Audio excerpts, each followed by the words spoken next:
Hello movie buffs, welcome you all for my review on a latest release film of this weekend, Shaitan. And I was really waiting for this movie ever since its trailer was released. I have always been a fan of supernatural or horror genre, but there are very few horror movies which grabs our attention and stands out from the crowd. So after looking the trailer and teaser of Shaitan, my expectations from this movie were really high, mainly because of the ensemble star cast it has and what the makers have shown in the trailer. So this is Shrikant, your host on CSR Movies, and if you are also passionate about movies like me, watch this video till the end as I am here to make your movie watching experience worth your time and money by my reviews. So let's find out whether Shaitan stands out from the crowd or gets lost in the crowd. तो शैतान नाम से इससे पहले भी दो movie release हुई थी, एक 1974 और एक 2011 में, लेकिन वो दोनों भी क्राइम थ्रिलर मूवीज थी, ना कि हॉरर मूवीज। और अब जो शैतान रिलीज हुई है वो एक साइकोलॉजिकल हॉरर फिल्म है। इस मूवी को डायरेक्ट किया है विकास बहल ने, जो क्वीन मूवी के लिए फेमस है। हाँ, I know, more than anyone else it's Kangana Ranaut who is famous for queen. इतना कि उसके बाद सब उन्हें बॉलीवुड क्वीन भी कहने लग गए। Okay, alright, let's move on to the topic. तो आते हैं मूवी की स्टोरी की तरफ। तो शैतान एक 2023 में रिलीज हुई वश नामक गुजराती फिल्म का एक रीमेक है। मूवी की शुरुआत होती है एक 4 लोगों की हैप्पी फैमिली के इंट्रोडक्शन से, जिनमें होते हैं अजय देवगन, उनकी बीवी, एक 8 साल का बेटा और उनकी एक बेटी जिनका नाम है जानवी। तो ये फैमिली वैकेशन मनाने के लिए अपने फार्म हाउस पर जाने के लिए निकली है, लेकिन रास्ते में उनकी मुलाकात एक ढाबे पर एक स्ट्रेंजर यानी आर माधवन से होती है और वो चाय पिलाने के बहाने से उनकी फैमिली के साथ जान पहचान बनाते हैं और जानवी को अपने वश में कर लेते हैं। बाद में आर माधवन इस फैमिली का पीछा करते हुए उनके घर तक पहुंचते हैं और मोबाइल चार्ज करने के बहाने से घर में घुस जाते हैं। और घर में घुस जाने के कुछ ही समय बाद आर माधवन के तेवर बदल जाते हैं।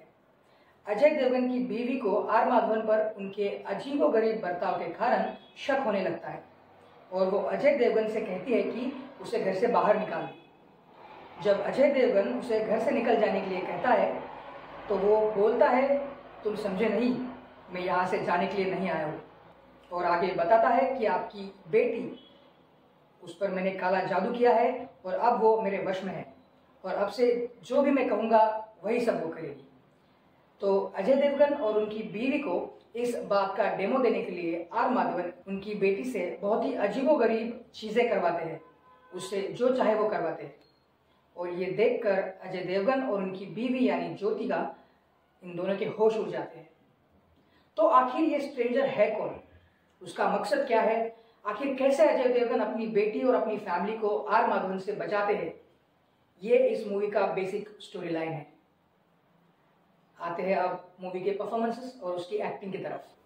तो जैसा कि मैंने पहले बताया, शैतान वश नामक एक गुजराती मूवी का एक रीमेक है और इन दोनों भी यानी कि शैतान और वश मूवी में जिस लड़की पर ब्लैक मैजिक किया जाता है, उस लड़की का रोल एक ही एक्ट्रेस ने किया है, जिनका नाम है जानकी बोरीवाला। मूवी में जानकी ने जो काम किया है उससे हम समझ सकते हैं कि क्यों इस फिल्म मेकर्स ने दोबारा सेम रोल उन्हें ही ऑफर किया है। एक पजेस्ड गर्ल के कैरेक्टर में जिन एक्सप्रेशंस का ट्रांजिशन जरूरी होता है, जैसे कि मासूमियत, दया और डर के भाव से लेकर तुरंत शैतानी शक्ति के कंट्रोल में जाने के बाद हिंसा, आक्रोश और एक क्रीपीनेस, ये सभी एक्सप्रेशंस उन्होंने बखूबी निभाए हैं। और इन एक्सप्रेशन में जो सडन ट्रांजिशन होना चाहिए वो भी उन्होंने हर सीन में बहुत ही नेचुरल तरीके से निभाया है। And I don't think that it's so easy, so hats off to her. उनके अलावा मूवी में लीड रोल में है अजय देवगन, जिन्होंने कबीर यानी जानवी के पिता की भूमिका निभाई है। अजय देवगन का ये कैरेक्टर दर्शकों को काफी जाना पहचाना लगता है, क्योंकि हमने उन्हें इससे पहले भी उर्मिला मातोंडकर के साथ भूत मूवी में डर का अनुभव करते हुए देखा है और दृश्यम मूवी में एक प्रोटेक्टिव फादर के रूप में भी देखा है, जो कि अपनी बेटी और फैमिली को बचाने के लिए किसी भी हद तक जा सकते हैं। So this character of Kabir I would say is a mixture of the characters he played in भूत एंड दृश्यम, और उन्होंने एज ऑलवेज एक प्रोटेक्टिव पिता की भूमिका में तगड़ा परफॉर्मेंस दिया है। अजय देवगन की बीवी की सपोर्टिव रोल में दिखाई देती है ज्योतिका सर्वानंद, जिनका नाम इस मूवी में है ज्योति। एक माँ को जो अपनी बेटी और बेटे को होने वाली तकलीफ की वजह से अंदर से टूट जाती है और उनके चेहरे पर बेटी को खोने का डर और खौफ पूरी फिल्म में हमेशा दिखाई देता है। लेकिन साथ ही अपनी बेटी को बचाने के लिए वो धैर्य भी दिखाती है और अपने पति के साथ आखिर तक हिम्मत से लड़ती है। She is a renowned actress in the South film industry, mainly have working in Tamil cinema and is known for her brilliant acting performances in various movies. And here as well, she has played a character of Janvi's vulnerable mother with very ease. Ajay Devgan के 8 साल के बेटे ध्रुव की भूमिका में दिखाई देते हैं अंगद राज, जो कि काफी चुलबुले दिखाई देते हैं। उनका मूवी में अजय देवगन के साथ एक सीन है जहां पर उनके सिर पर एक गहरी चोट लगी है और उसके बावजूद वो अपने पिता से बहुत ही मैच्योर इंसान की तरह बात करते हैं। एक 8 साल का बच्चा बाहर हो रही इतनी खौफनाक चीजों से और चोट लगने की वजह से सहमा हुआ और डरा हुआ दिखाई देना चाहिए था, लेकिन ऐसे समय में वो ह्यूमरसली बात करता है तो ये थोड़ा सा अननेचुरल लगता है। बट इसमें ऑब्वियसली उनकी एक्टिंग में कोई गलती नहीं है। उन्हें डायरेक्टर ने जैसा करने को बोला होगा उन्होंने वैसे एक्टिंग की है and he has done a good job in the whole movie.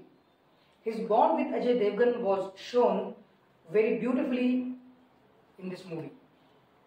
And last but not the least, R Madhavan, what an actor he is. हम सब 90s की ऑडियंसेस ने हमेशा से उन्हें RHTDM के रोमांटिक हीरो के रूप में देखा है, लेकिन इस मूवी में वो एक विलन का रोल प्ले कर रहे हैं। आर माधवन ने इससे पहले भी निशब्दम और सब्यसाची इन 2 तेलुगु फिल्म्स में निगेटिव कैरेक्टर्स प्ले किए हैं, लेकिन इस फिल्म में जो कैरेक्टर उन्होंने प्ले किया है वो कुछ और ही है। So as per the need of character he looks very mean and evil in his portrayal of Shaitaan. उन्होंने एक साइको आदमी का रोल प्ले किया है जिसके पास ब्लैक मैजिक करके लोगों को अपने वश में करने की ताकत है और लोगों को तकलीफ में देखकर, उन्हें रोता गिड़गिड़ाता देखकर उसे बहुत खुशी होती है।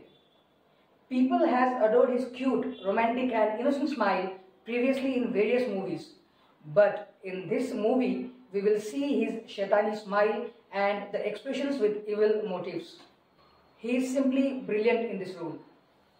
तो ये थी मूवी की स्टार कास्ट और उनके पावर हाउस परफॉर्मेंसेस। अब आते हैं मूवी की कंक्लूजन की तरफ। तो इस मूवी में दूसरे हॉरर मूवीज की तरह हीरो कोई शैतानी आत्मा या फिर इविल स्पिरिट जिसने उनकी बेटी को पजेस किया है उससे नहीं लड़ना पड़ता, या फिर एज ऑलवेज कोई एग्जॉर्सिज्म या फिर भगवान के मंत्रों से शैतान से पीछा नहीं छुड़वाया जाता। इस मूवी में हीरो की लड़ाई होती है एक साइको आदमी से जो ब्लैक मैजिक जानता है और लोगों को अपने वश में करके उनको तकलीफ देकर उसे खुशी मिलती है और उसका एक मकसद है जिसे पाने के लिए वो ये सब कर रहा है। और चूंकि उसको मार भी दिया तो भी उनकी बेटी उसके वश से बाहर नहीं निकल सकती, वो एक जिंदा लाश बनकर रह जाएगी। So it's very interesting to see how Ajay Devgan defeats the villain of this movie and saves her daughter. कुछ कुछ सीन्स में ऐसा लगता है कि मूवी आगे बढ़ ही नहीं रही है और आर माधवन बस जानवी और उनकी फैमिली के साथ खेल रहे हैं, लेकिन बस ये कुछ ही समय तक लगता है। मूवी सेकेंड हाफ में एक पेस पकड़ती है और ज्यादा बोर नहीं करती। पता नहीं अजय देवगन की फैमिली के साथ ही हमेशा बुरा क्यों होता है।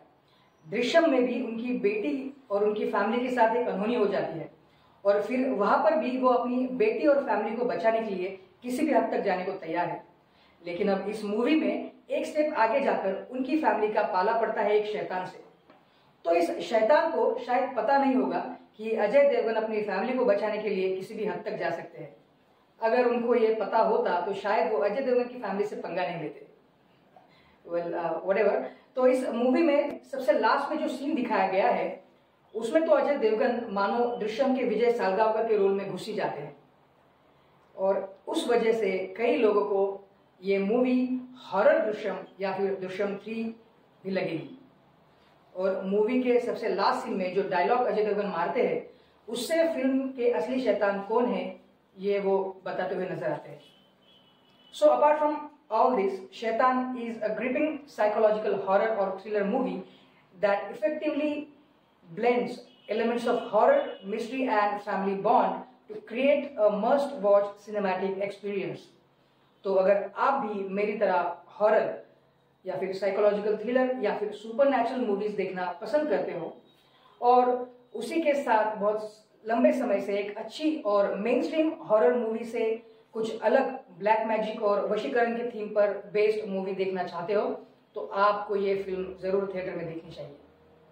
हॉरर मूवीज को मोस्टली उनमें दिखाए जाने वाले दृश्यों की वजह से, क्रियोल सीन की वजह से और अब्यूजिव लैंग्वेज की वजह से ए सर्टिफिकेट दिया जाता है।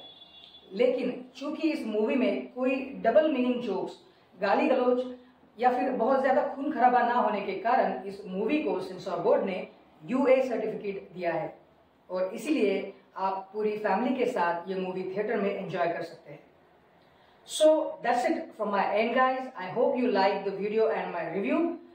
Like this video and share it with your friends and family who loves watching movies. And drop a comment with your thoughts and suggestions if there are any. Thanks and take care, guys. Bye-bye.